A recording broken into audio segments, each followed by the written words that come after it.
గుంటూరు జిల్లా Tenali railway station సెంటర్లో జెండా చెట్టు వద్ద హజరత్ మహబూబ్ సుబానీ వారి పేరు మీద లంగర్ కార్యక్రమం బాలాజీరావుపేట 33వ వార్డు కౌన్సిలర్ అహ్మద్ ఆధ్వర్యంలో షేక్ బాజీ బృందావనం ఫ్లవర్ స్టాల్ వారి చేతుల మీదుగా ఈ కార్యక్రమం నిర్వహించారు. ఈ సందర్భంగా కౌన్సిలర్ అహ్మద్ మాట్లాడుతూ మిత్రులు బాజీబాయిలు కలిసి ఈ కార్యక్రమం ప్రతి శుక్రవారం ఒక సంవత్సరం పాటు ఈ సంవత్సరం గ్యార్మీ పండుగ దగ్గర నుంచి వచ్చే సంవత్సరం గ్యార్మీ పండుగ వరకు కూడా నిర్వహించడం అంటే ఆ అల్లా దయ ఉంటేనే ఇటువంటి కార్యక్రమాలు జరుపుతారని, ఈ కార్యక్రమంలో ఈ రోజు నేను పాల్గొనడం నాకెంతో సంతోషంగా ఉందని, ప్రతి శుక్రవారం రాత్రి 7 గంటలకు ఈ కార్యక్రమం నిర్వహిస్తారని భక్తులందరూ తప్పక పాల్గొనవలసిందిగా వారు తెలియజేశారు. ఈ కార్యక్రమంలో సహకరించిన దాతలు Sheikh Baji, Brindavanam flower stall Bajibhai, old iron Hajeez bhai, Nagoor flower stall, Nagoor readymades, South India shopping mall Surendra మరియు భక్తులు తదితరులు ఈ కార్యక్రమాన్ని సహకరించారని వారు తెలియజేశారు. రైల్వే స్టేషన్ రోడ్లోని జెండా చెట్టు హజరత్ మహబూబ్ సుబానీ గారి జెండా చెట్టు దగ్గర ప్రతి శుక్రవారం మళ్ళీ నెక్స్ట్ వచ్చే గ్యార్మీ పండుగ దాకా ప్రతి శుక్రవారం హజరత్ మహబూబ్ సుబానీ గారి పేరు మీద అన్నదానం చేయటం జరుగుతుంది. ఈ అన్నదాన కార్యక్రమానికి మా biryani hotel Bajibhai, railway station రోడ్లోని ఫ్లవర్ స్టాల్ బాజీభాయ్, ఖదీర్ భాయ్, జానీభాయ్ వీళ్ళ ఫ్రెండ్స్ మొత్తం కలిసి ఇంత చక్కటి హజరత్ మహబూబ్ సుబానీ గారి పేరు మీద అన్నదానం చేయటం చాలా ఆనందకరంగా ఉంది. వీళ్ళ కుటుంబాలని ఆ మహబూబ్ సుబానీ గారు చల్లగా చూడాలని చెప్పేసి ఈ కార్యక్రమానికి నేను కూడా భాగస్వామి అవడం చాలా ఆనందంగా ఉంది. హజరత్ మహబూబ్ సుబానీ గారి జెండా చెట్టు దగ్గర ఈ కార్యక్రమం కనీసం మాకు తెలియదు, ఊహ తెలియదు. 160 సంవత్సరాల క్రితం నుంచి ఇక్కడ ఈ మహబూబ్ సుబానీ గ్యార్మీ పండుగ కానీ ఈ లంగర్ కార్యక్రమం, అన్నదాన కార్యక్రమం కానీ జరుగుతుంది. ఈ కార్యక్రమాన్ని మా సోదరుడు బాజీ ఫ్లవర్ స్టాల్, నా పేరు బిర్యానీ బాజీ, బిర్యానీ హోటల్, నేను ఖదీర్ భాయ్, మేమందరం కలిసి ఈ కార్యక్రమాన్ని జానీభాయ్, నేతాజీ ఫ్లవర్ స్టాల్ జానీభాయ్ అందరు కలిసి ఈ కార్యక్రమాన్ని శ్రీకారం చుట్టాము.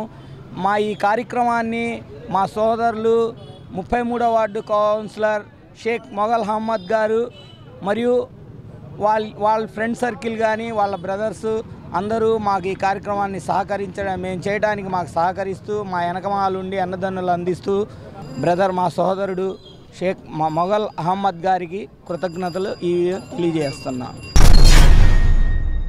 ఎన్టీఆర్ జిల్లా మైలవరం నియోజకవర్గం కేతనకొండ సియోను ప్రార్థనా మందిరంలో సెమీ క్రిస్మస్ వేడుకల్లో భాగంగా ప్రార్థనా మందిరం 4వ వార్షికోత్సవం సందర్భంగా పురస్కరించుకుని సెమీ క్రిస్మస్ వేడుకలు ఘనంగా నిర్వహించారు. ఈ కార్యక్రమంలో క్రీస్తు ప్రేమను గురించి సియోను ministries వ్యవస్థాపకులైన pastor మోగులూరి Suresh Babu, reverend doctor Premanandam Christmas అంటే ఏమిటి అంశాన్ని బోధించారు. అనంతరం ఒంటరి మహిళలకు, వృద్ధులకు వస్త్రాలు, చిన్నపిల్లలకు గిఫ్ట్లు బహుకరించారు. ఈ కార్యక్రమంలో మోగులూరి సుశేశ్వరరావు, రత్నం, సువర్ణరాజు, ఎంపీటీసీ మరియు సంఘ పెద్దలు ఎం నాగరాజు, పి రత్న, కె రాణి, ఎం చిన్ని, బి ఇందిర, కె లీలా తదితరులు పాల్గొన్నారు. వైఎస్ఆర్ కడప జిల్లా ముద్దునూరు మండలంలోని చింతకుంట అలాగే కమ్మూరుపాలెం గ్రామ సమీపంలో ఘోర రోడ్డు ప్రమాదం సంభవించింది. 2 పెళ్లి బస్సులు ఒకదానికొకటి ఢీకొన్నాయి. ఈ ఘటనలో ఒకరు మృతి చెందగా పలువురికి గాయాలయ్యాయి. ఘటనా స్థలానికి ముద్దునూరు పోలీసులు చేరుకున్నారు. క్షతగాతులను సమీప ఆసుపత్రికి తరలించారు. పూర్తి వివరాలు తెలియాల్సి ఉంది.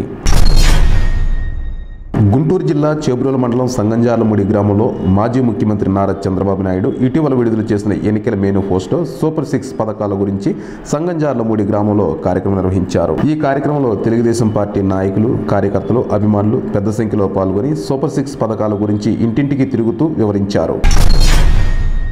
బాపట్ల జిల్లా వేమూరు మండలం వేమూరు గ్రామంలో Andhra Pradesh anganwadi workers and helpers union CITU ఆధ్వర్యంలో వేతనాలు పెంపుదల చేయాలని వేమూరు సెంటర్లో జరుగుతున్న అంగన్వాడీ సమ్మెలో పాల్గొని సంఘీభావం తెలిపిన మాజీ మంత్రి నక్కా ఆనంద్ బాబు. ఈ సందర్భంగా వారు మాట్లాడుతూ అంగన్వాడీ సిబ్బందిని కట్టుబానిసలా చేస్తున్న జగన్ రెడ్డి తీరు ప్రజాస్వామ్యానికే మాయన మచ్చని, జగన్ రెడ్డి మాటల మనిషే గాని చేతల మనిషి కాదని, అంగన్వాడీ కేంద్రాల నిర్వహణ సిబ్బందితో వ్యవహరించే తీరు దీనికి నిదర్శనమని, అంగన్వాడీ కేంద్రాన్ని జగన్ రెడ్డి గాలికి వదిలేయడంతో 40 లక్షల పైచిలకు పసికోన్ల పరిస్థితి దయనీయంగా మారిందని, తెలంగాణతో సమానంగా అంగన్వాడీ సిబ్బంది జీతాలు పెంచి కేంద్రాన్ని బాగు చేసి నాణ్యమైన ఆహారం అందిస్తానన్న జగన్ రెడ్డి నేడు అధికార బలంతో అంగన్వాడీ సిబ్బందిని భయపెడుతున్నాడని, ఇందుకు అంగన్వాడీ సిబ్బంది నిరావధిక సమ్మెకు టీడీపీ మద్దతు ప్రకటిస్తుందని వారు తెలియజేశారు.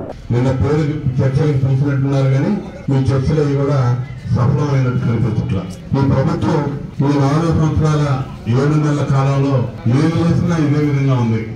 ప్రభుత్వం సొమ్మంటే ప్రజల సొమ్మే, ఇక్కడ బాబు సొమ్మెవాడి నోట్లో వీళ్ళు, అది గుర్తుపెట్టుకోవాలి. యువపరంగా అడ్డగోలుగా బిహేవ్ చేస్తా ఉన్నారు. ఇవాళ మంత్రులు ఎమ్మెల్యేలు అవగాహన చేసి మాట్లాడుతూ ఉన్నారు. మీ ఉద్యమాన్ని చాలా తప్పు వాళ్ళు మాట్లాడుతూ ఉంది.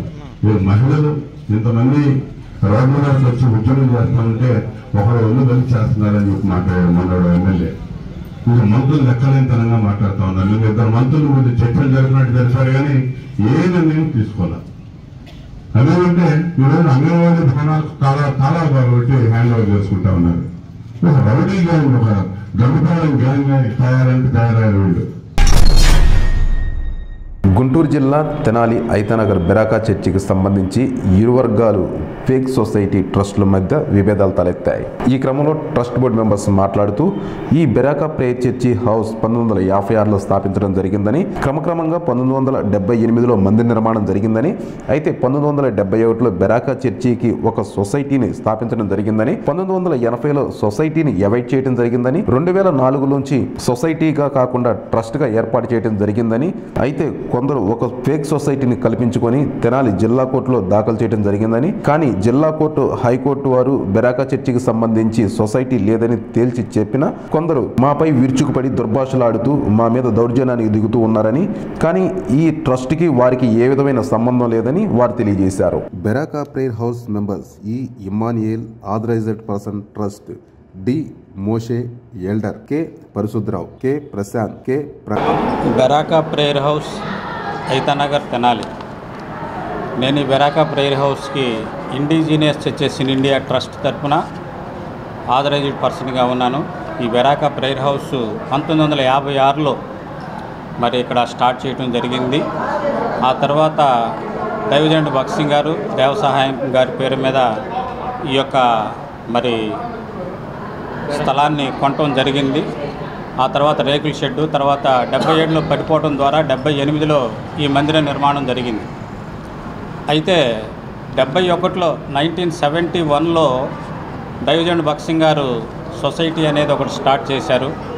ఆ సొసైటీకి 1980లో ఈ బెరాకా చర్చిని కూడా అమెండ్ చేయడం జరిగింది.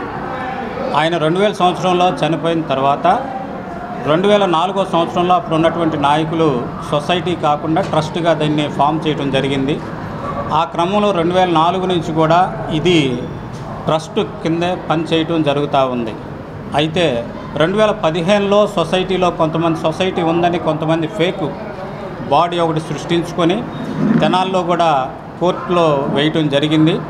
అయితే తెనాలి జిల్లా కోర్టు మరి హైకోర్టు కూడా సొసైటీ లేదు, సొసైటీ డిజాల్వ్ అయింది, ట్రస్ట్ మాత్రమే ఉంది అని మరి కోర్టు వారు గౌరవ కోర్టు వారు తెలియపరచడం జరిగింది. అయితే ఎవరికీ తెలియకుండా ఒక 7 సభ్యులు కలిసి 22వ సంవత్సరంలో తెనాలి 19వ సంవత్సరంలో ఈ బెరాకా చర్చి పేరు మీద ఒక ఫేక్ మరి సొసైటీని క్రియేట్ చేసి మరి 22వ సంవత్సరంలో వాళ్ళు కోర్టులో వేయటం జరిగింది. మమ్మల్ని ప్రార్థనలకు రానివ్వటం లేదు అని. అయితే జడ్జి గారు, సింగిల్ జడ్జి గారు మరి కండక్ట్ ద ప్రేయర్స్ అని ఇవ్వటం జరిగింది. ఆ టైంలో మరి సిఐ గారు పిలిచి కండక్ట్ ద ప్రేయర్స్ అని ఇచ్చారు కాబట్టి వాళ్ళని ప్రేయర్స్ కండక్ట్ చేయనియండి అంటే మేము దానికి అంగీకరించాం. అది అక్టోబర్ 14వ తారీఖున ఆ ఆర్డర్ రావటం జరిగింది. తర్వాత మేము అప్పీల్కి వెళ్ళాము. హైకోర్టు చీఫ్ జస్టిస్ బెంచ్ మీదకి ఈ యొక్క అప్పీల్ వచ్చింది. అక్టోబర్ 10వ తారీఖున 14వ తారీఖు 9వ నెలలో ఇచ్చినటువంటి ఆ ఆర్డర్ని సెట్ అసైడ్ చేశారు, కొట్టేశారు. Unsustainable, this order is unsustainable and set aside the order అని ఇచ్చారు. అప్పటి నుంచి మరలా ట్రస్ట్ ఆధ్వర్యంలోకే ఈ యొక్క బెరాకా ప్రేయర్ హౌస్ రావటం అనేది జరిగింది. ఈ సందర్భంలో మరి మాకు స్థానికంగా ఉన్నటువంటి గౌరవ ఎమ్మెల్యే గారు కూడా చాలా సహకారాన్ని అందించడం జరిగింది. వారికి కూడా మీడియా తరపున మేము కృతజ్ఞతలు తెలియపరుస్తూ ఉన్నాం. మాకు స్థానికంగా ఉన్నటువంటి దైవ సేవకులు భాగ్యరాజు గారు 2021వ సంవత్సరం నుంచి తాను ఇక్కడ దైవ సేవకునిగా పనిచేస్తూ ఉన్నారు. మరి తానే ఈ యొక్క మరి ప్రార్థనా మందిరాన్ని నడిపిస్తూ ఉన్నారు. కాబట్టి ఇక మీదట ఈ యొక్క ట్రస్టుకి ఉన్నటువంటి ఈ ఆర్డర్ ప్రకారం ట్రస్ట్ వారే జరిపిస్తారు. ఎవరైనా సరే చట్టాన్ని అతిక్రమిస్తే మాత్రం చట్ట పరిధిలో తగినటువంటి చర్యలు తీసుకుంటామనేటువంటిది కూడా మీడియా పరంగా తెలియపరుస్తూ ఉన్నాం. ధన్యవాదాలు. ఎవరికీ తెలియకుండా క్రియేట్ చేసినటువంటి సొసైటీ సభ్యులు ఈ దినం మా మీద దౌర్జన్యం చేయటం, మాలో ఉన్నటువంటి కొద్దిమంది విశ్వాసుల మీద కూడా దౌర్జన్యంగా మరి కన్నులాటలకి దెబ్బలాటలకి దిగటం అనేటటువంటిది విచారించదగినటువంటి విషయం. ఒక విశ్వాసులకి ఇలాంటివి తగవు అనేది కూడా మేము మరి సందర్భంగా మీడియా ద్వారా తెలియపరుస్తూ ఉన్నాం. నిరంతర వార్తా స్రవంతి కోసం మా D1 న్యూస్ ఛానల్ని సబ్స్క్రైబ్ చేసుకోండి. Please like, share, subscribe D1 news channel.